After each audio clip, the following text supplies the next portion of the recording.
নমস্কার, আরামবাগ টিভিতে আমরা আজকে এসেছি আর একটা টক শো নিয়ে। ভোটের কারিগর বলে যে প্রোগ্রাম আমরা করছি বিভিন্ন জায়গাতে, বিভিন্ন দলের নেতা নেত্রীরা তারা যেভাবে ভোটের জন্য কাজ করছেন তাদের দলীয় প্রার্থীর হয়ে, তাদেরকে খুঁজে খুঁজে আমরা বের করছি এবং আরামবাগ টিভি স্টুডিওতে তাদেরকে আমরা বসাচ্ছি। আজকে যাকে আপনারা দেখছেন তার নাম কাকুলি রাম, সিপিআইএম নেত্রী। আপনারা যারা আরামবাগ পৌরসভার মানুষ তারা জানেন যে একটা সময় কাউন্সিলর ছিলেন কাকুলি রাম। অনেক উত্থাল পাতাল হয়েছে, পতন হয়েছে, উত্থান পতন হয়েছে, কিন্তু কাকুলি রামের রংটা কিন্তু বদলাননি। অর্থাৎ লাল রং লালই থেকে গেছে, সিপিআইএমই থেকে গেছে। এবং তিনি মহিলা সেলের দায়িত্বে রয়েছেন, সিপিআইএমের মহিলার যে সেল রয়েছে সিপিএম দলের তার দায়িত্বে রয়েছেন। যদি আপনি অ্যাকচুয়ালি কি পদে রয়েছেন? আমি মহিলার যে 1 নম্বর এরিয়া তার সেক্রেটারি, আর এখন এরিয়া কমিটি সেক্রেটারি মহিলা সেলের। যাই হোক কাকুলিদি, আর অসংখ্য ধন্যবাদ জানাই যে আপনি এসছেন এখানে।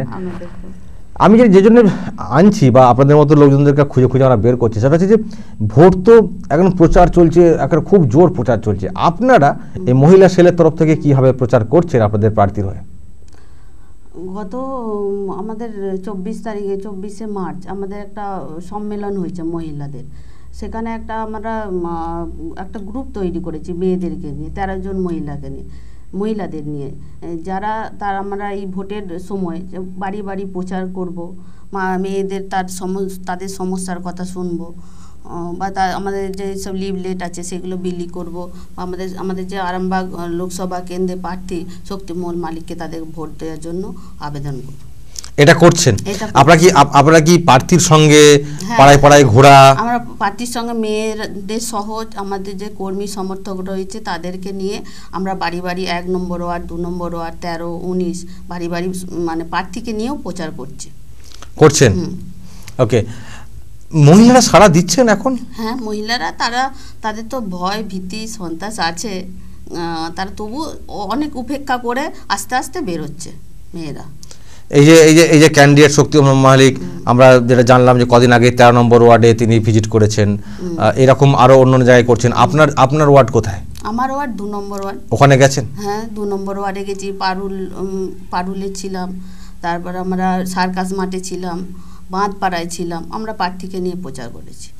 মহিলারা, আপনি একটা নেতৃত্বে রয়েছেন, এরকম সংগঠনের দায়িত্বে আরো মহিলারা থাকছেন, আসছেন না ভয়ে এখন আর আসছেন? এখন সবটা তৃণমূল হয়ে গেছে।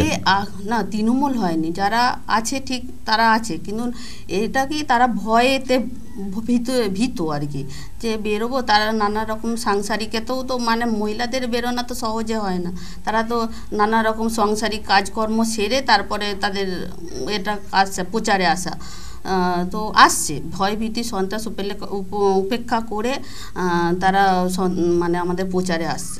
কাকুলি রাম কি খুব সাহসী? হ্যাঁ, আমি অনেকটাই সাহসী, আগে থেকে অনেকটাই। আমি মহিলাদের উপরে অত্যাচারের কথা শুনি, আপনারা জানেন বা গোটা মিডিয়াতে সমস্ত জায়গাতে জানেন যে গত পৌরসভা থেকে পঞ্চায়েত পর্যন্ত যেভাবে মানে মহিলাদের ওপর মানে সন্ত্রাস সৃষ্টি করা হয়েছে, আমাদের এরিয়া অফিসে, তারপরে এসডিও অফিসে যেভাবে মহিলাদের উপর অত্যাচার করা হয়েছে আপনারা দেখেছেন, সবাই জানে সেটা। বা আমার পৌরসভাতেও তার পিরিয়ড শেষ হওয়ার আগে পর্যন্ত তার আমাদের দখল করা পৌরসভাটা, বা আমাদের যারা কাউন্সিলর ছিল সিপিএমদের থেকে তাদের নানা রকম প্রলোভন চাপ দিয়ে তাদেরকে আবার তৃণমূল পৌর বোর্ড গঠন করা, সমস্ত কিছুতেই তারা এগিয়েছিল। এইভাবে তারা পৌরসভাটাকে দখল করে নিয়েছে। আবার পঞ্চায়েতে ভোটেতে দেখেছেন মহিলাদের ওপর আমাদের শাড়ি ধরে কেমন টানা, তা মহিলাদের ওপর তাদেরকে মারধর করা, বিধায়ক ছিল তার মুখে কালি লেপন করা, সে গত দেখেছেন সমস্ত কিছু। আপনার উপরে কখনো হামলা হয়েছে? হ্যাঁ, হামলা হয়েছে। আমরা 2015 সালে, আমি 2010 থেকে 15 পর্যন্ত কাউন্সিলর ছিলাম, আবার 15 তো আবার নমিনেশন ফাইল করি, আমাকে বাধ্য করায় তোলার জন্য। তবু আমি চেষ্টা করি অনেকটাই, আমার নমিনেশন পেপার আমি জমাও দিয়েছিলাম। তো আমার তার আগের দিনে গত মানে 2015 26শে মার্চ আমার মনে আছে ডেটটা, তো আমার রাত্রেবেলায় যে 10-15 জন বাইক নিয়ে আমার বাড়ি হামলা করে, বোমা মারে, অকথ্য ভাষায় গালাগালি দেয়, তারপরে আমার বাড়ির যে চারপাশের মহিলারা তারা ঝাঁপিয়ে এসে আমাদের কাছে রক্ষা করে, আমার বাড়ির ফ্যামিলিদের বাড়ির যারা আছেন তাদেরকে সেল দেন, এইভাবে মানে এইভাবে হয়েছে। হ্যাঁ হয়েছে।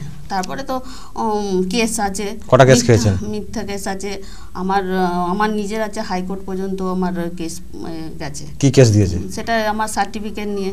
আচ্ছা আচ্ছা, কাস্ট সার্টিফিকেট নিয়ে? হ্যাঁ, কাস্ট সার্টিফিকেট নিয়ে। আপনার বাড়ির আর কারোর নামে কেস দিয়েছে? বাড়ির এখানে না। হাজব্যান্ডের নামে? না না না, দেয়নি।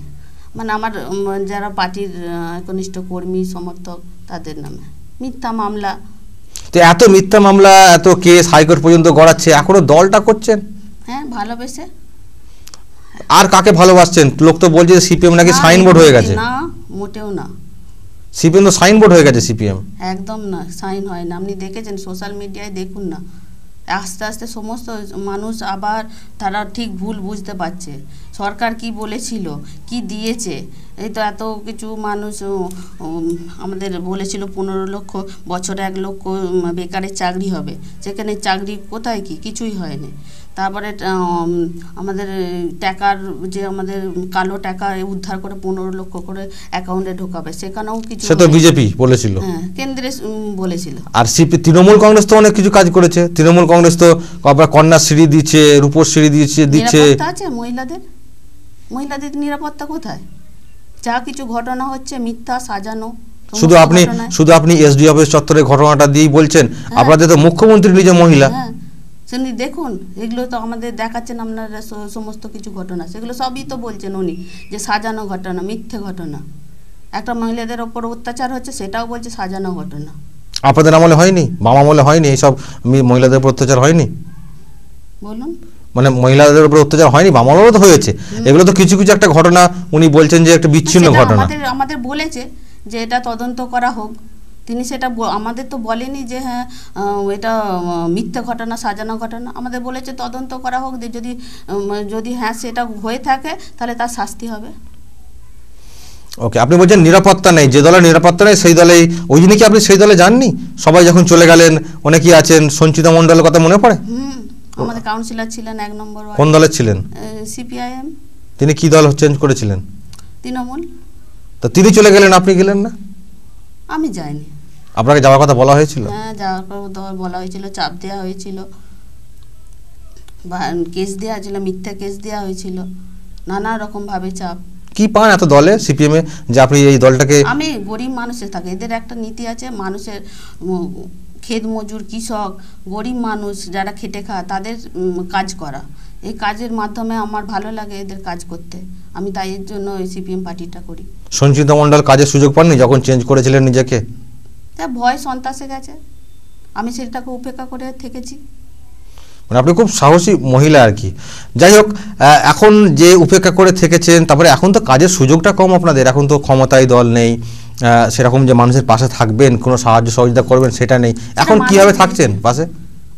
আমরা এখন বন্যা হলে আপনি রিলিফ দিতে পারবেন না, তিরপল দিতে পারবেন না? দিতে পারবো না, ঠিক আছে, কিন্তু নামে তাকে একটা দরখাস্ত লিখে নিয়ে তার পৌরসভা অফিসে তার পর্যন্ত পৌঁছাতে পারবো যে তুমি একটা চেয়ারম্যানের সই করিয়ে তুমি এটা করো, তা আবেদন করো যাতে তুমি তিরপলটা পাও। মানুষকে তাদেরকে কাছে যাচ্ছি, তার পাশে দাঁড়াচ্ছি, সাহস যোগাচ্ছি, এটাই।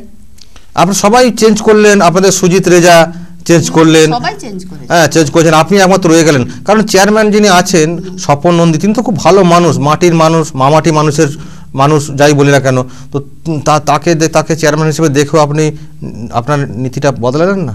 না, কাজের ক্ষেত্রে তো সুবিধা হতো অনেকটা।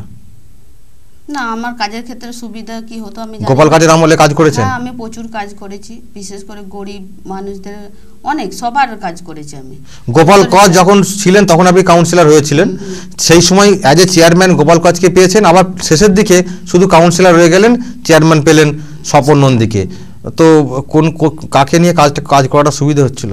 আমার গোপাল কজ অবশ্যই গোপাল কচকে নিয়ে ভালো কাজ উনিও করেছেন, সহযোগিতা করেছেন, যে কিন্তু আমি গোপাল কচের প্রাক্তন চেয়ারম্যানের কাছে আমি অনেক কিছু শিখেছি, যেটা না বুঝতে পেরেছি উনি শিখিয়েছেন, বুঝিয়েছেন যে আমরা একদম কাঁচা যেটা রাজনীতিতে সেটা কীভাবে কাজ করতে হবে, সাথে থাকতে হবে গরিব মানুষের, কীভাবে একটা মহিলার পাশে দাঁড়াতে হবে যে কোনো বিপদে, সেইভাবে তার আমি কাছে শিখেছি ওনার কাছে। স্বপন নন্দীর কাছে কিছু শেখার মতো কিছু নেই? যখন বিরোধী জাস্ট কাউন্সিলর হিসেবে থাকলেন, চেয়ারম্যান হয়ে গেলেন, বেশি মানে 1 বছর 8-9 মাস এরকম টাইম পেয়েছিলাম, আমি শিখেছি। ওই সময় ওই সময়ে যখন কোনো কিছু লড়াইয়ের মধ্য দিয়ে আমাকে কাজ করতে হয়েছে, অনেক কিছু লড়াইয়ের মধ্য দিয়ে, মানে আমার চাপ মানে ওখানে আমি একমাত্র মহিলা, একমাত্র সিপিএম কাউন্সিলর, যেটা ওরা আমাকে বাধ্য, মানে আমি আমার মতো করে বা কাজ করতে পারি, বাধ্য করিয়েছে আমাকে করতে, কাজ করিয়ে করতে, মানে কোনো সিদ্ধান্ত নিতে সেখানে সই করতে, হ্যাঁ তাদের সিদ্ধান্ত নিয়ে আমাকে করতে হয়েছে। ওকে, তো শেষ দিকটা তো আপনি মানে যাচ্ছিলেন না পৌরসভাতে? হ্যাঁ একদম, কোনো দিনও আমি কোনো মিটিংয়ে অ্যাবসেন্ট থাকিনি, কোনো মিটিংয়ে আমার যে দেখবেন না বোর্ড মিটিংয়ে আমার অ্যাবসেন্ট আছে। তো আপনি যখন আপনাকে চেঞ্জ করতে বলা হলো আপনি চেঞ্জ করলেন না, তারপরেও কাজ নিয়ে যাচ্ছেন চেয়ারম্যানের কাছে, চেয়ারম্যান গুরুত্ব দিতেন মানে সেই রকম আর কি, তবু আপনি চেঞ্জ করলেন না নিজেকে। ওকে, আমরা কাকুলি রামের এই সাহসী, তিনি যেটা বলছেন যেভাবে লড়াইয়ের মধ্যে রয়েছে, নিজেকে এক জায়গায় স্থির করে রেখেছেন, প্রলোভনে চাপের মুখে তিনি কখনো নথি স্বীকার করেননি। আমরা তার সঙ্গে আরও কথায় আসবো ছোট্ট একটা বিজ্ঞাপনের বিরতির পর।